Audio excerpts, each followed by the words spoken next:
அனைத்து மாஸ்டர்களுக்கும் வணக்கம். இன்று ஒரு ஞானம், இன்று ஒரு தகவல் என்ற சுவாசம் தொகுப்பு நடத்தும் நிகழ்ச்சியில் நாம் இன்னொரு தகவலை பகிர்ந்து கொள்ள வந்துள்ளேன். காந்திஜி வட்டமேஜை மாநாடுக்கு லண்டனுக்கு புறப்பட்டு போய்க்கினுக்காரு.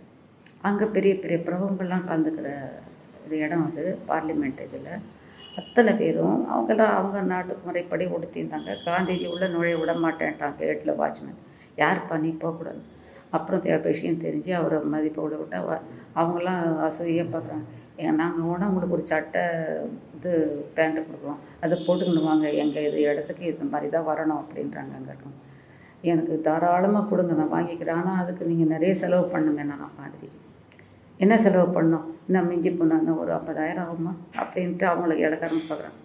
எங்கள் இந்தியாவில் இருக்க 30 கோடி ஜனங்களுக்கும் நீங்கள் சட்டை தைச்சி கொடுக்கணும், அவங்க அத்தனை பேர் போட்டால் நானும் போட்டுக்கிறேன் அப்படின்னாராம். எப்படி இருக்குது பார்த்தீங்களா?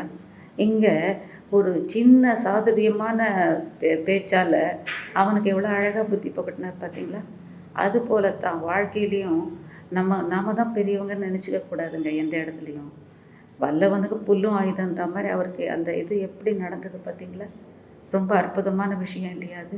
நாமளும் சமயத்துக்கு அந்த சமயோசித புத்தி நமக்கு வர்றதுக்கு, பொறுமை, நிதானம் இதெல்லாம் வர்றதுக்கு, நல்லவங்களை மதிக்கிறதுக்கு, கெட்டவங்களை புண்படுத்தணுன்றது கூடாதுன்றதுக்கு, இதுக்கெல்லாம் நமக்கு கை கொள்ள வேண்டிய விஷயம் தியானம்.